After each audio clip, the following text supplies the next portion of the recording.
Most of us might pass a Border Patrol checkpoint once in a while on a road trip, but some Arizona residents feel their checkpoint is never clear. Cronkite News reporter Annalise Ortiz traveled to southern Arizona to find out why some residents say it's time for the Border Patrol to move on. Annalise.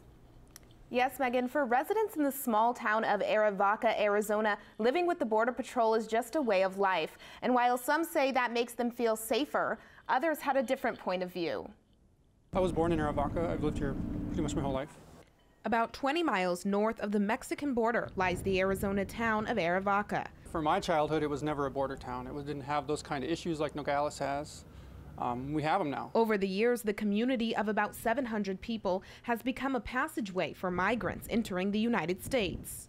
The town of Arivaca is just beyond these hills, and some immigrants travel through this desert landscape to get to the town, often ending up on the doorsteps of residents looking for food, water, or medical attention.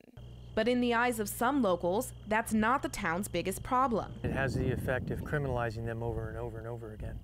The Border Patrol built this temporary checkpoint outside Arivaca 7 years ago, and with it came an increased Border Patrol presence in the town. There's more Border Patrols on the road than there is people that live here. Simply passing through the checkpoint has become a headache for many who live here, like Melissa. A couple of times they asked me to open my trunk up to see if there's anything in my car. Your papers? What are you doing? What are you bringing? Where were you? Where were you coming from? These are types of questions they shouldn't be asking. Those are not good questions. One advocacy group, People Helping People, monitors the checkpoint. They say they have evidence of racial profiling. Even though,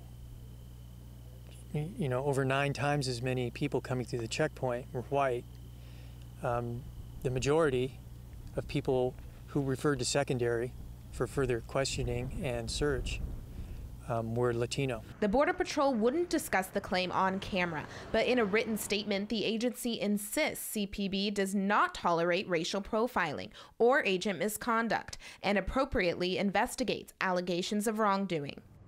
And some Arivaca locals appreciate the sense of safety that comes with increased law enforcement. Just in the newspaper I published last month, someone wrote a letter that said, please stop complaining about Border Patrol. I really like that they have this tower next to my yard and they watch me all the time because it makes me feel safer.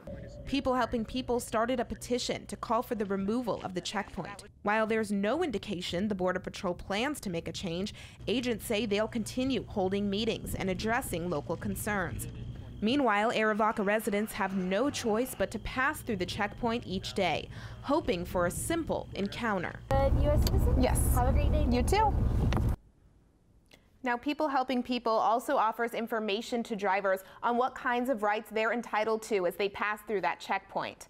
Live in the Media Center, Annalise Ortiz, Cronkite News.